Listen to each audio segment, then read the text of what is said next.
Hello sa inyo mga Mars, magandang araw. Araw ng Biyernes mga Mars, nagbrigada eskwela ako mga Mars kasi nga Monday pasukan na. At ito ang good news mga Mars. Alam niyo ba mga Mars na ito ang kauna-unaan kong maging advisor? Naku, kaya medyo excited ako mga Mars. Kaya pinuntahan ko agad yung aking classroom, yung aking assigned room na kung saan nagagamitin ko bilang, sa kauna-unang advisor nga, sabi ko, di ba? Nalito na agad ako. At syempre, wala akong maharap ng mga estudyante para tumulong sa akin maglinis. No, kaya tulungan ako ni Sir Alex. Shoutout sa iyo, Sir Alex, ang aking ka-Komapi teacher. Ayan, siya yung tagawalis. At hindi mo ba alam, mga Mars, na siya rin nag-floor wax na aking floor. Sabi ko sa kanya, Sir Alex, wala ka bang ginagawa? Alika, tulungan mo akong gumawa o maglinis ng aking classroom. At hindi lang yan mga Mars, may kasama din kaming nanay o kaisa-isang nanay, no, na tumulong dito sa aming maglinis-linis. Sayang, wala mo lang akong mga nanay na pumunta. Yung kahit mo lang chismosang nanay na pwedeng pakinabangan. Walang ganun, Mars, syempre. At syempre mga Mars, ito yung mga nakita namin mga kalat dun sa classroom ko. Yan, hindi yan sa aking kalat na yan kasi nga bagong teacher pa nga ako dyan eh. Bagong advisor ako dyan sa mga panahon na yan. So after namin walisan, after namin lagyan ng floor wax mga Mars, inayos na namin ang mga upuan ni Sir Alex. Ang sipag nga ni Sir Alex eh, kasi wala siyang advisory eh. Sabi teacher lang siya ng mga anak ko, ng mga magiging anak ko. Ayan. So wala akong katulad ng mga estudyante. Kaya manda sa akin yung mga hindi tumulong sa akin maglinis. Manda kayo sa akin sa pasukan. Charot! Walang ganun more, syempre. Happy-happy lang tayo. So ayan nga mga Mars, kung mapapansin yung aking classroom, wala pang decoration, wala kang kortina, di ba?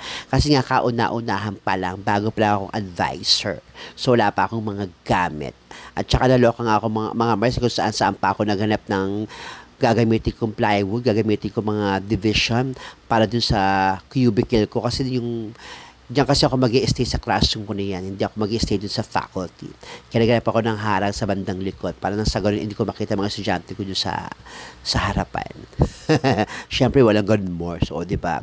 So, thank you Sir Alex talaga ha. Ayan mga Mars, no, pawisan na akong asim-asim na namin ni Sir Alex dyan. At alam niyo ba mga Mars, hindi ako naligo dyan nung araw na yan. Kasi nga naman, maglilisan naman ako umaga hanggang hapon. Pero nakakatuwa mga Mars, may mga dumating na mga estudyante para tulungan ako. Pero siyempre hindi ko na pinakita. So ayan mga Mars, so napakaganda na ng classroom ko.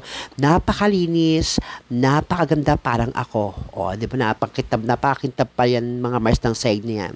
Talagang pinabunot ko sa mga estudyanteng dumating. O, di ba iba-iba yung kulay ng upuan. Sorted. Kasi parang teacher nila, rainbow. Member ng Rainbow. Walang ganun mga Mars, syempre. So yun mga Mars, napaka-asim ko na dyan, pawis na. Pero ang fresh at ang ganda ko pa rin kahit ang daming ginawa ngayong araw.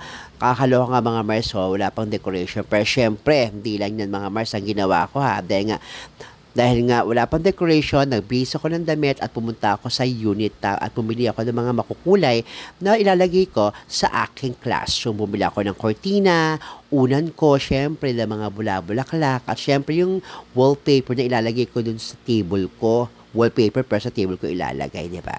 Nagpasama ako sa kaibigan kong si Cathy Gasa. Hi Ma'am Cathy Gasa, ang aking co-teacher, shoutout sa'yo. Marami ba mga Mars, Cathy Gasa, classmate ko pa yan, mula nung second year high school ako. Yes, second year high school kami. Hanggang ngayon, tropa pa rin. So, makikita niyo siya dyan, mga Mars. O, ayan siya, o. Tamang pili din siya kasi gitara yan, eh. Gusto niyo rin kasi maganda yung classroom niya, parang ako.